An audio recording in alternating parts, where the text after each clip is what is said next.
और बिस्मिल्लाहिर्रहमानिर्रहीम मैं बिस्मिल्लाहिर्रहमानिर्रहीम। नाज़रीन, एक नई वीडियो के साथ हाजिर खिदमत हूँ और उम्मीद करता हूँ आप मेरी इस वीडियो को भी उसी तरह पसंद करेंगे, सराहेंगे, शेयर करेंगे और कमेंट्स बॉक्स में जाके कमेंट्स करेंगे जिस तरह मेरी पिछली तमाम वीडियोस को आप लोगों ने पसंद किया और कमेंट्स बॉक्स में जाके उस पर कमेंट्स किए। नए आने वाले के लिए रिक्वेस्ट कि मेरे चैनल को सब्सक्राइब करें और बेल आइकन को टच करें और ऑल को टच करें ताकि मेरे तमाम नोटिफिकेशन आप तक बआसानी पहुंच सकें, मेरी तमाम वीडियो से आप इस्तेफादा हासिल कर सकें। और मज़ीद रिक्वेस्ट के कमेंट्स बॉक्स में जाके ज़रूर कमेंट्स करें ताकि जिससे मेरी दिलजोई भी हो, मेरा मोराल भी बुलंद हो और मुझे अपने आप को अपग्रेड करने का मौका मिले। खुसूसन उन बच्चों का, बड़ों का मैं तहे दिल से शुक्रिया अदा करता हूँ जो मुझ पे तनकीद बराए इस्लाह करते हैं। जहाँ से मुझसे कोई गलती होती है वो मेरी उस गलती की निशानदेही करते हैं और जो उनके जहन के मुताबिक अच्छा लगता है कि इस मीडिया में ये कमी थी, इसमें ऐसे होना चाहिए था, वो मुझे बताते हैं। लेकिन साथ एक और रिक्वेस्ट के तनकीद बाय तनकीद करने से गुरेज करें, यानी फजूल किस्म की तनकीद जिससे आपका टाइम भी ज़ाया हो और मेरा कीमती वक्त भी बचे। नाज़रीन, मेरी अपना भतीजे की बेटी यानी मेरी पोती लगी सर्विस हॉस्पिटल में ऑपरेट होया। उसका एक अंदर का फंक्शन जो है ना वो डिस्टर्ब कर रहा था, जिस वजह से डॉक्टरों ने ऑपरेट किया। अल्हम्दुलिल्लाह ऑपरेशन कामयाब हुआ और फ़िलहाल अभी वो बच्चा वार्ड में है, यानी जस्ट 2.5-3 साल उसकी उम्र है। तो मैं उस दिन उधर गया, पहले बच्चा वार्ड में यानी बैठा रहा, बच्चों की सूरत हाल देख रहा, कोई किसी मर्ज़ में मुब्तला, कोई किसी मर्ज़ में मुब्तला, और बच्चों की ज़ाहिर तकालीफ देखी। उसके बाद एक वैसी ज़हन में आया, मैंने दूसरे वार्डों का भी दौरा किया, यानी मर्दों के वार्ड का, और कोई किसी बीमारी में मुब्तला, कोई किसी बीमारी के दर्द की वजह से आहो पुकार कर रहा है, दर्द से करा रहा है, वहाँ पड़ा। कई बेयारों मददगार भी पड़े हुए थे जिनका कोई आगे पीछे नहीं था, वो या था भी तो वो लापरवाही के साथ यानी आके एडमिट करके चले गए और वापस एक खाना पूरी करने के लिए हॉस्पिटल आते हैं। तो बहुत से मेरे अंदर सवाल जो है ना, सवालों ने जन्म लिया कि इंसान क्या है, इंसान इस दुनिया में क्यों आया, इंसान ने वापस कहाँ जाना है, इंसान से जो सारी ज़िंदगी करता है उसके बारे में सवालात भी होंगे जो यकीनन होंगे। तो सबसे पहले यानी इंसान क्या है। अल्लाह ताला ने जब कह लें कि इंसान को झंझोड़ने के लिए जब इंसान को पुकारा ना, तो गंदे कतरे की पैदावार का यानी लुत्फ़ा कुरान पाक की आयत है। ठीक है, मैं उसका मफ़हूम बता रहा हूँ, लफ्ज़ ब लफ्ज़ नहीं बता रहा। गंदे कतरे की पैदावार, इंसान के अंदर क्या है, 90% बल्कि 95% गंदगी। इंसान जो कितना एक ताकतवर है उसका बारे में बता दिया गया कि इंसान पे बैठी एक मक्खी मेरी मर्ज़ी के बगैर वो उसे नहीं उड़ा सकता, बस इतना एक ताकतवर है। फिर दुनिया में आके वो फ़िरौन क्यों बन जाता है, शद्दाद क्यों बन जाता है, नमरूद क्यों बन जाता है, हिटलर क्यों बन जाता है, यजीद क्यों बन जाता है। सवाल तो है ना। अपनी असलियत को क्यों भूल जाता है। यानी एक छोटी सी मिसाल दें इंतहाई माज़र के साथ, इंसान सोचना चाहिए ना इंसान को। जब इंसान अपना गद्दी नशीन होता है, उसके पास पावर होती है, तो वो बाज़ का अपना आप भूल जाता है। मैं बड़े बड़े मिसाल पाकिस्तान में देता हूँ, पाकिस्तान से ही देता हूँ। चलें, चीफ जस्टिस साकिब निसार साहब जब चीफ जस्टिस थे तो उनके आगे पीछे 15-20 गाड़ियाँ फिरती थी उनकी सिक्योरिटी के लिए। बाजवा साहब जब चीफ ऑफ आर्मी स्टाफ थे तो उनके आगे भी यही मिसाल था। फिर उनकी तस्वीर एक और वायरल हुई जब वो दुबई के किसी एक सड़क पे एक इशारे के करीब अपने बेटे के साथ खड़े हैं ट्रैक सूट में, कोई सिक्योरिटी नहीं है, कोई उनके आगे पीछे गाड़ियाँ नहीं है, कोई उन्हें सिक्योर करने वाला नहीं है। तो ये चीज़ें हमें जब हम इक़्तिदार में होते हैं, इक़्तिदार के मज़े लूटते हैं। ऐसी सियासतदानों का हाल है। वज़ीर आज़म हमारा देख लें, सदर देख लें, स्पीकर देख लें, जितने बड़े बड़े, हत्ता कि एक आजकल मोहल्ले का कौंसलर नहीं मान, उसने भी एक डाले में पीछे गन मैन रखे होते हैं। शायद हमें इस बात पे यकीन ही नहीं है कि जो रात हमारी कब्र में है वो आनी आनी है, जो तकलीफ़ हमें पहुंचनी है वो पहुंच के रहेगी। ये सिक्योरिटी, ये इतनी 15-15, 20-20 गाड़ियों की लंबी लंबी लाइनें किस लिए? क्यों ना हम ऐसा काम कर जाएं कि रहती दुनिया तक याद करें। जैसे हम खुलफाए राशिदीन का क्यों जिक्र करते हैं? हज़रत अबू बकर सिद्दीक़ रज़ियल्लाहु ताला अन्हु उस वक्त भी दुश्मन थे इस्लाम के, बल्कि उस वक्त सख्त दुश्मन थे, लेकिन उन्हें अपने अल्लाह पे यकीन था कि जो रात हमारी कब्र में है वो कब्र में ही आएगी, बाहर नहीं आ सकती। कोई सिक्योरिटी नहीं थी उनके आगे पीछे। हज़रत उमर फ़ारूक रज़ियल्लाहु ताला अन्हु का, उन्होंने तो 3 बड़े आज़मों पे हुकूमत की और यरूशलेम यानी बैतुल मुक़द्दस फ़तह किया। उनसे भी ज़्यादा किसी को ख़तरा था, उनकी भी कोई सिक्योरिटी नहीं थी। वो रेगिस्तान में तपती धूप में एक दरख्त के नीचे, सर के नीचे ईंट रख के सो रहे होते थे। उन्हें कभी ये नहीं कहा कि जी मेरे कोई सिक्योरिटी के 10-20 आदमी होने चाहिए जो मुझे बचाएं। उन्हें पता था जिस दिन मेरी आनी है, ज़ाहिर है उन्हें भी शहीद किया गया और नमाज में पीछे से वार किया। अब इसी से देख लें, अगर सिक्योरिटी वाले, यानी सिक्योरिटी वाले होते तो क्या कर लेते? नमाज पढ़ रहे होते वो भी, तो बिल्कुल हज़रत उमर फ़ारूक रज़ियल्लाहु ताला अन्हु के पीछे वो बंदा खड़ा हुआ, उसने खंजर से वार किया। इंदिरा गांधी का देख लें, उसके सिक्योरिटी वाले ने उसे मारा। राजीव गांधी का देख लें, उसके सिक्योरिटी वाले ने उसे मारा। हमारा ये अपना गवर्नर साहब, उनको भी उनके सिक्योरिटी वाले ने मारा। क्या फ़ायदा है ऐसी सिक्योरिटी? फिर आजकल तो खुसूसन यानी टेक्नोलॉजी इतनी तरक्की कर गई है कि जस्ट आप फ़ोन कॉल आती है, आप उसे ऑन करते हैं तो ब्लास्ट। उसमें तालिबान का क्या वो अपना अमीर था, उसका देख लें। तो फिर हम क्यों ना ऐसा काम कर जाएं कि जिससे जाना तो उसी दिन है जिस दिन हमारी लिखी है, और जहाँ भी लिखी है वहाँ हम पहुँच जाएंगे। छोटी सी मिसाल देता हूँ। मेरे चचा अल्लाह जन्नत के वो फौत हो गए हैं, कराची में सारी ज़िंदगी गुजारी। अब उन्होंने ज़िद पकड़ ली, मैंने एबटाबाद जाना। एबटाबाद से 45 किलोमीटर हमारा गांव है आगे, तो शिमला पहाड़ी के साथ आगे। बच्चों उन्होंने बहुत कहा, बड़ी ईद का मौका, बड़ी ईद आ रही थी, उन्होंने कहा अब्बा ईद कर ले उसके बाद आपको। नहीं मैंने अभी जाना है, मैंने अभी जाना है, ज़िद करके चले गए। असल में वो खुद नहीं जा रहे थे, उन्हें वहाँ भेजा जा रहा था, क्योंकि ईद की सुबह मेरा ख्याल है वहाँ उनकी ये अपना डेथ हो गई और गांव में ही उनकी कब्र है। फिर वो हज़रत सुलेमान अलैहिस्सलाम का वो बंदा, वो वाक़या कि जो उसके पास बैठा था, तो वो कहता है जी मैं उस वक्त कुछ होगा साहब था जी, मेरी मौत आने, मैं चाहता हूँ इतनी दूर चला जाऊँ। यानी वो सच वो कहता है जी मैं वहाँ जाना चाहता हूँ। तो उसने अपने ज़ाहिर उनको तो दस्तूर हवा पे सारा था, दस्तरस थी, कालीन पे उसे बिठाया, ये एशिया की तरफ ले आए। तो इज़राइल साहब वहाँ आए, तो उन्होंने कहा जी मैं सोच रहा था ये बंदा इतनी जल्दी, मैंने तो रोज़ इसकी वहाँ कब्ज़ करनी थी, इतनी जल्दी कैसे पहुँचेगा?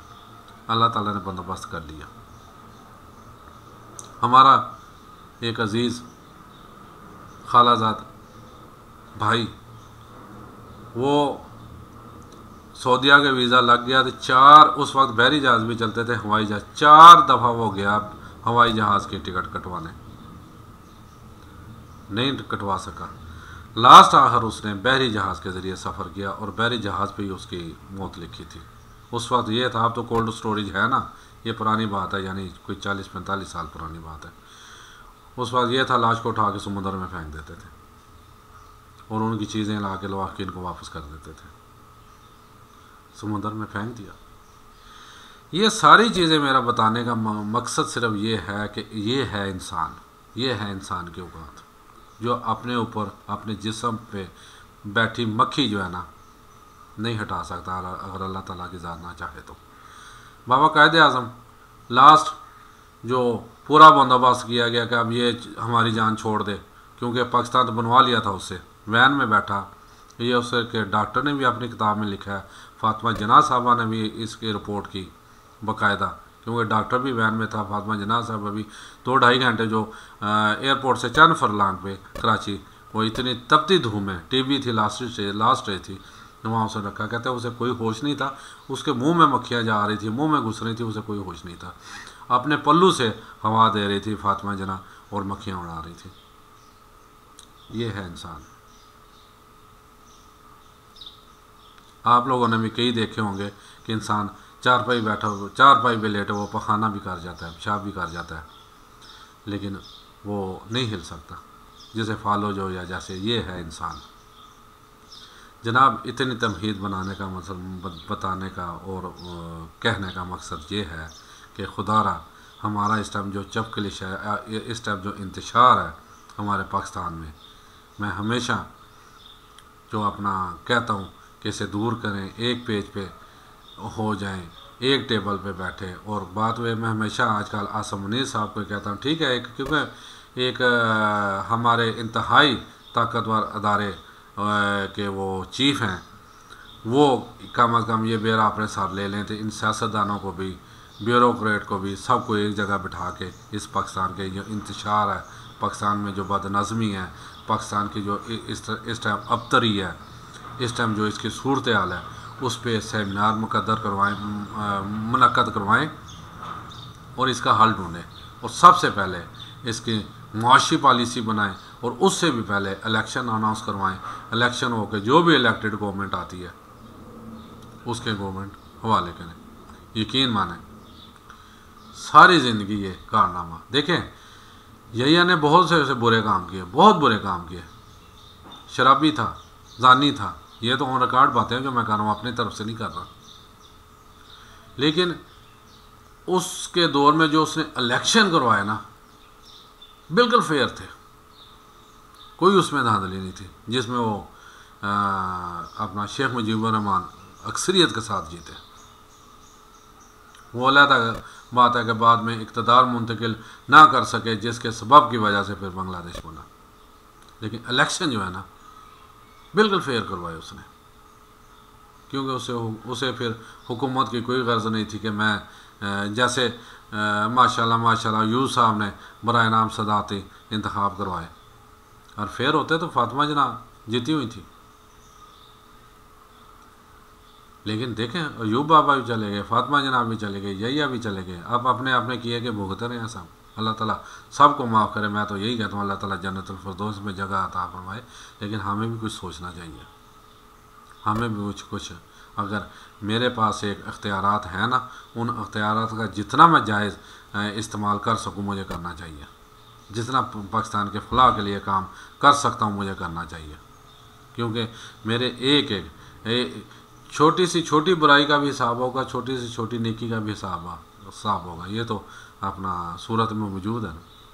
तो फिर हमें इस तरफ ही बाखबर रहना चाहिए कि एक दिन यहाँ से जाना है, एक दिन हमने अल्लाह के अदालत में, दुनिया को छोड़े, ठीक है, जो ताकतवर हल्के हैं वो दुनिया में देखें ना, कहाँ किसी को सज़ा मिली।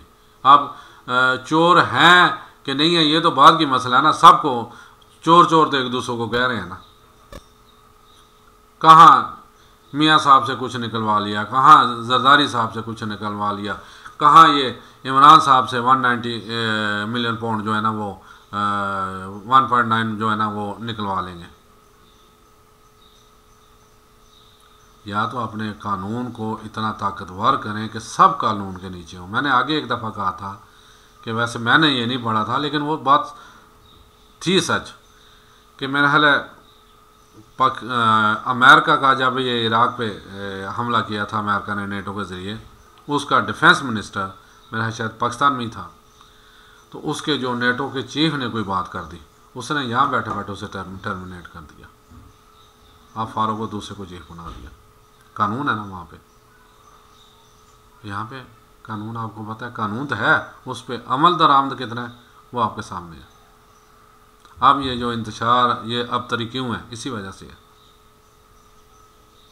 इसलिए मेरे एक पुरजोर अपील, पुरजोर दरख्वास्त, जितने भी पावरफुल हल्के हैं इक़्तिदार में, जैसे चीफ ऑफ आर्मी स्टाफ हैं, जैसे चीफ जस्टिस साहब हैं, बल्कि पीडीएम को भी कहता हूँ, खुदारा अपनी ज़ाती रंजिशें छोड़ दें, ज़ाती अनाज छोड़ दें, ज़ाती बोझ छोड़ दें, और जो है ना इस पाकिस्तान की जो नाव, पाकिस्तान की जो कश्ती मंझधार में तकरीबन डूब चली है, उसे अपना साहिल पे ले आए, उसे मंझधार से निकाल दें। अगर आप कुछ करना चाहते हैं, और यकीन माने जो भी ये काम कर दिया रहती दुनिया तक उसका नाम जो है ना, देखिए नाम तो सबका है, नाम ज़िया का भी है, मुशर्रफ का भी है, अयूब का भी है। मैंने आगे बात की थी कि लोग हिटलर का भी नाम लेते हैं, फ़िरौन का भी लेते हैं, शद्दाद का भी लेते हैं, नमरूद का भी लेते हैं, लेकिन इज़्ज़त के साथ कोई नहीं लेता। फ़िरौन की आज भी लाश ब्रिटिश म्यूज़ियम में जो है ना अपना पड़ी हुई है, ताकि कोई इससे सबक सीखे। आज भी लोग जो है ना हज़रत इमाम हुसैन रज़ियल्लाहु तआला अन्हु के बारे में नरम गोशा रखते हैं और उसके लिए एक दिल में इज़्ज़त रखते हैं। हालांकि जंग तो यजीद ने जीती थी, जो फातिह होता है उसका नाम लिया जाता है ना।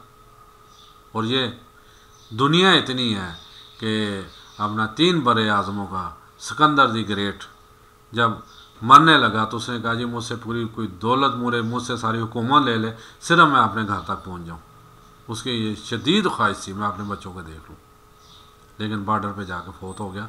और फिर लास्ट उसने कहा कि मेरे कफन से दोनों हाथ बाहर निकाल दें, ताकि लोग देखें कि ये 3 बड़े आज़मों का जो फातिह है वो खाली हाथ आया था, खाली हाथ जा रहा है। ये है जनाब इंसान।